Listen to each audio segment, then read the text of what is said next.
Hey guys, this is Make a Do Review here with the iPhone 4S. Here to do a quick review on the phone so far. And always with iPhones, always good news. Usually nothing is ever wrong about this phone. Thing that captures me the most, just the way it flows. I mean the operating system on this thing is awesome. Big difference between the other phones I've had. Let's start off with any complaints I might have. It would be, for one, the fact that it doesn't have too many ringtones. It's always been that way, and all the ringtones it's ever come with, for me, just doesn't flow. I mean, doesn't go well with me. They all kind of suck. The one I'm going with is right now is the harp. And that's pretty much for me the best one. I really don't want any other one. The rest of them are the same old Sonar, Strum from the old ones. The alert tones are different, but again, none of these are really any good for me. And they give you an option to get more, but it's actually music that you can transform into a little piece of a ringtone. And I thought that was kind of misleading. I thought there were actually be tones, like on Android. There you can download tones, and these are actual full songs. Let it load up here. Alright, now I'm using the 3G network, and there you see it says tones, but you see America the Beautiful, Give Me All. I mean, these are all songs. These aren't tones. Top 10s. Yeah, see, these are blues, children's music, comedy. I mean, let's try electronic. Let's test this one.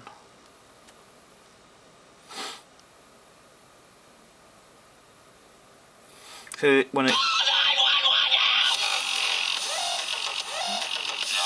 Alright, so that's pretty much it. So when it gives you this little ringtone here, that means it's a song that can be turned into a ringtone, pretty much. So it's not really tones. It's kind of misleading. And besides that, problems, it would be the speaker is not that loud. I mean, compared to the Galaxy, I mean, not the Galaxy, the Epic 4G, that one's loud. The vibration has always been a problem with iPhones for me. The vibration is not that strong. I don't feel it, especially when you're at work or you're at school, when you're not supposed to have your phone, but we all do. The phone vibration isn't strong enough, so I always miss messages. I do, for one, like the little, what is it called? Pretty much putting them all into one little widget there, and it's pretty much grouping a bunch of apps together.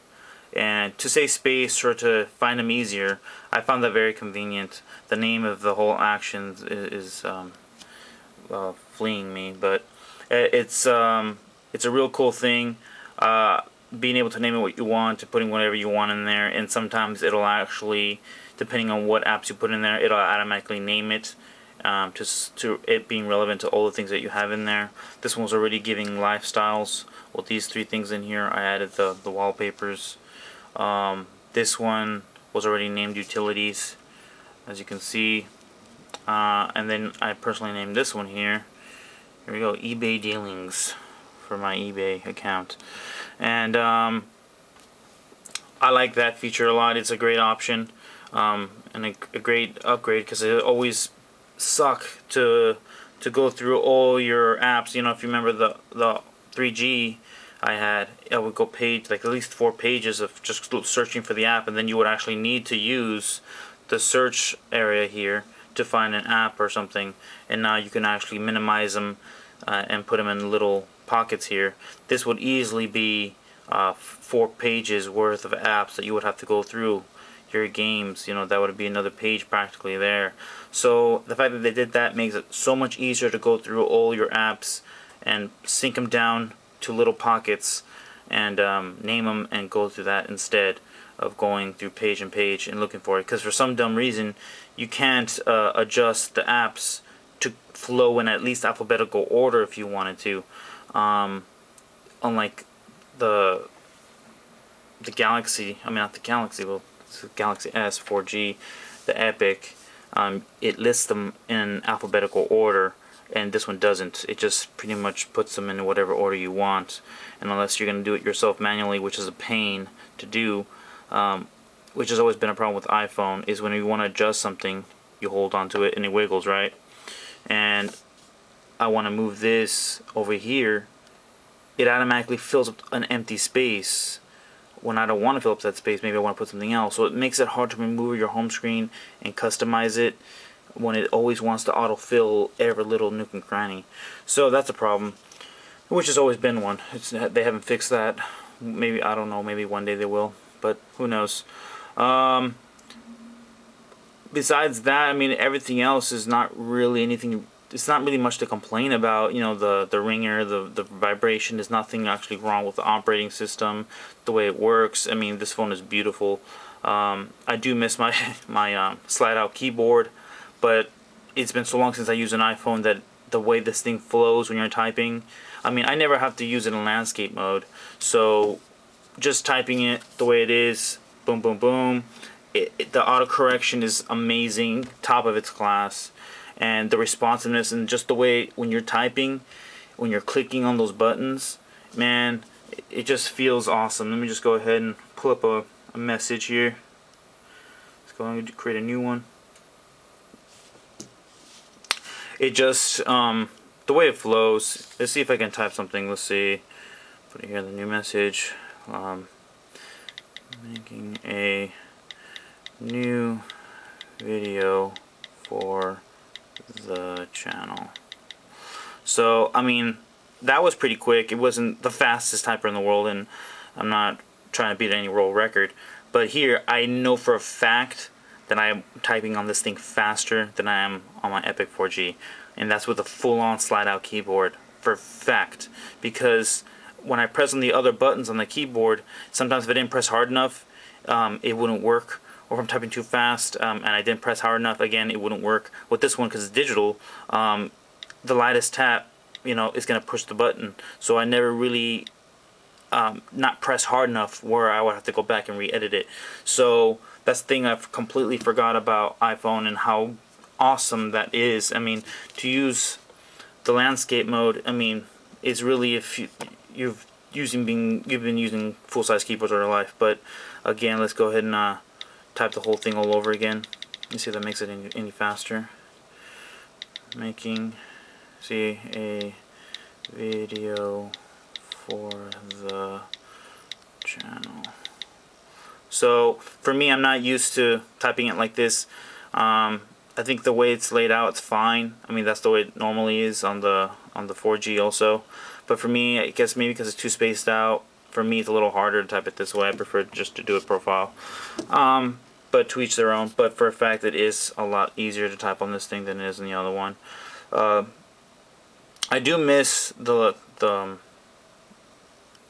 screen size on the 4G Epic I had. It was big, but it wasn't too big like the new phones are coming out here. This one's definitely smaller, but where it makes up in its small screen with just the fluidity and just the brightness and vividness of the screen is just, man, is getting better and better every year. One thing I like is the notification center here, which is pretty much what Android's been doing for a long time now. And as usual, Apple wants to catch up and pretend like they're revolutionizing the entire market. But I do like the fact that they're integrating this in their phones now. Makes things a lot easier to navigate through information and access what you need faster. Another thing I do like is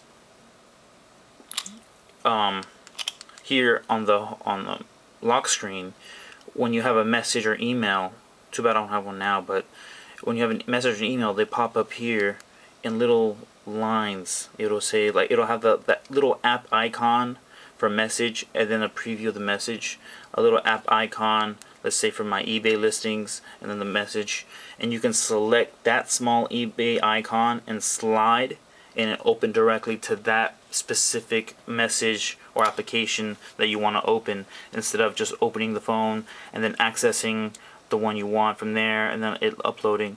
You can pick directly from the lock screen, so that saves time and just a more efficient way of, again, accessing your information. The camera on this thing is awesome. It shoots 1080p. It's one of the best cameras I've seen on phones so far, the best. And a quick picture of a random picture I took of it's not a double rainbow, guys, but it's pretty huge. It was down my street, and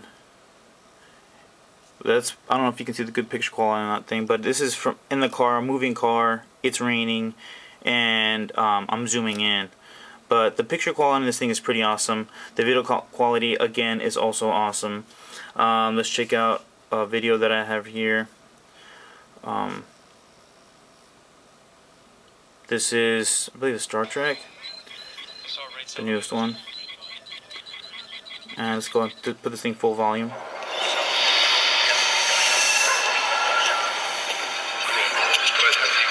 Now I hope the camera is doing the video justice, because it's really detailed.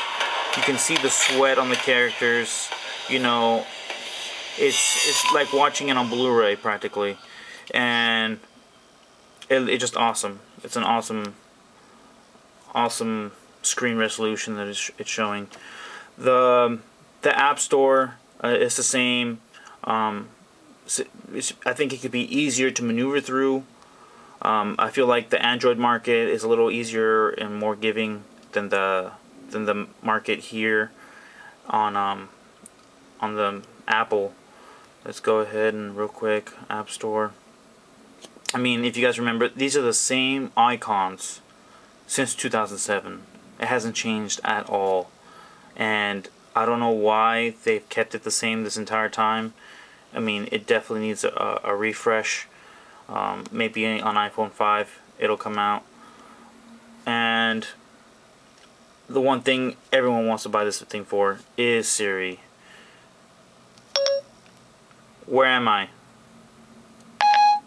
And just asking it, you know, a bunch of retarded questions that you don't really need to ask, but it sees where checking your location, and it checks your location. The thing about Siri is that they call her an assistant, her little personal assistant.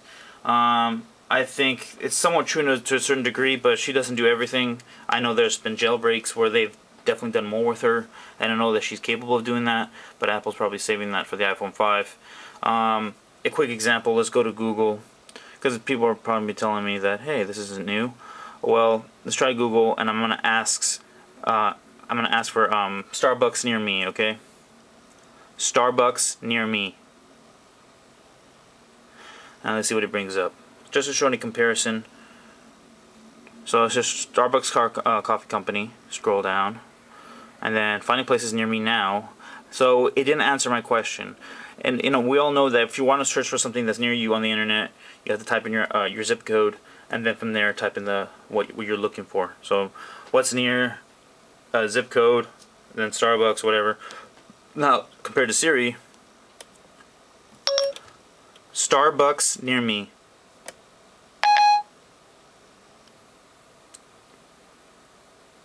And then let's see where we are. And then she'll load up nearby Starbucks. I found 10 places named Starbucks fairly close to you. And as you can see, big difference compared to Google when you're searching it on there. You have to, it gives you the entire internet as a reference instead of just what I asked. And this is literally Starbucks near me, and I can just scroll, and from there I click it, and I'll bring it up on Google Maps. That's simple. That for me is a deal breaker right there. I mean, it should be able to do that. I don't know why it doesn't. If you guys want to explain to me, maybe there's another way to do it on Google, but Siri makes it a lot easier. And just asking general questions and simple dumb stuff. It can do math for you apparently. I've seen some YouTube videos of that. You can check it out, but it doesn't do complicated equations. Example, you know, what's the solution to y minus 3 equals 7? It's not going to be able to do that. It just does simple multiplication, division, square roots, but nothing when it starts getting into theoretical things, which is I didn't expect it to, but you know, a majority of us that buy this phone is not up to like 12th grade. We're going to college. You know, we're going to be using, you know, bigger equations, more complicated solutions. So for it to say it does your math homework for you, it's true to a certain extent. What else? The iPhone pretty much hasn't changed since then. You can see the screen's the same. The apps are generally all the same. Just Siri pretty much was their flagship. And for me, is it worth getting the 4S based on that? Depending on what you are, you know, who you are, do you like to search for certain things around you? I mean, for me, it is worth it when it comes to contacting people when I'm on the highway. And when we can't wait, apparently, when we get a message or a call to get home and then respond. So when you get a text message, you can hold her button and tell her to read your most current message. She'll only read the most recent message. She'll read it out loud, and you can reply and send it. And you can even ask her to preview what you just said to make sure everything's correct, and she'll send it for you. I mean, for me, I think that's the future. That's going to save a lot of lives. And just because she can accurately comprehend what you're saying, compared to I've done it with my 4G, and I love my 4G Epic, and it didn't capture what I was saying all the time. So this one definitely is a big step forward, and I feel that it's going to make a big difference when you're making calls. Also, you can give people nicknames. Like my girlfriend, her name's Katie. I actually tell Siri Katie is my girlfriend, and it'll recognize Katie is my girlfriend. So when I say call my girlfriend, it'll call her and not another Katie that I have listed on my phone. So it makes it easier, even easier, to find certain contacts when you give them nicknames. And same thing with my brother. I tell him call my brother, and I'll call my brother, not a different Abel in my contacts. So for me, that is a big step forward. That is completely worth it, right on that basis, because she can do those things. The camera is also excellent. I mean, the best camera I've ever seen. I mean, this could completely replace your small digital camera that you have that's worth probably $200. I mean, and it still won't shoot good pictures as this thing can. So this is definitely a great phone, a great iPod, a great camera, and a pretty good assistant when it comes to certain aspects of your life. She can't do everything. I know she could if she wanted to, if Apple let her to, but I'm sure that has to be, you know, maybe for the iPhone 5, they'll probably do more. Don't know. But besides that, I highly recommend buying this phone. I know there are equivalent phones in terms of processing power and Android, and if you want an Android, go for an Android. I love Android too, the open market, the way you can customize it. I love that, but I also love the fact that they scrutinize certain apps from preventing this phone from crashing. Because I know my 4G Epic, it would crash because of certain applications. They would run in the background, they would drain my battery, and I had to buy a thick battery that would help it last all day. And yes, you could kill apps, but you know what? I'm not about my phone running my life already as much as it does now. Now I have to make sure it doesn't die on me and kill the apps. This phone automatically manages all your applications, the whole Task Killer Manager. I'm sure, as you guys know, I've heard, it's a complete placebo. It doesn't do anything. This is just to make you feel better. iPhone, the iOS already automatically manages your apps, and if it's not being used and you're using something else, it will completely put in sleep mode, and it won't drain any battery. So for me, this is a very reliable phone. It's a great phone. If you're on Sprint and you need to upgrade, I would get this or wait for the iPhone 5. I got this because I could, and when iPhone 5 comes out, I'll probably sell this on eBay and buy the iPhone 5, because I think I'm back to being sold on Apple products in terms of when it comes to their phones. I do love Android, and anyone that wants to buy an Android over this, go for it. You know what I mean? If you want processing power, we all know there's faster phones out there. That's for sure. Go for that. But in the meantime, I'm sticking with this. And you guys have any questions or comments, let me know, and I'll go ahead and contact you guys and try to respond to you as quickly as possible. Alright guys, thank you so much for watching. Take care.